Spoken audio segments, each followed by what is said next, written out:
اے نبی میرے بندوں کو خبر دے دو کہ میں بہت درگزر کرنے والا اور رحیم ہوں، مگر اس کے ساتھ میرا عذاب بھی نہایت دردناک عذاب ہے۔ اور انہیں ذرا ابراہیم کے مہمانوں کا قصہ سناؤ۔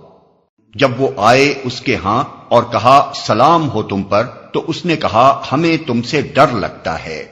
انہوں نے جواب دیا ڈرو نہیں، ہم تمہیں ایک بڑے سیانے لڑکے کی بشارت دیتے ہیں۔ ابراہیم نے کہا کیا تم اس بڑھاپے میں مجھے اولاد کی بشارت دیتے ہو؟ ذرا سوچو تو صحیح یہ کیسی بشارت تم مجھے دے رہے ہو؟ انہوں نے جواب دیا ہم تمہیں برحق بشارت دے رہے ہیں، تم مایوس نہ ہو۔ ابراہیم نے کہا اپنے رب کی رحمت سے مایوس تو گمراہ لوگ ہی ہوا کرتے ہیں۔ پھر ابراہیم نے پوچھا اے فرستادگان الہی، وہ مہم کیا ہے جس پر آپ حضرات تشریف لائے ہیں؟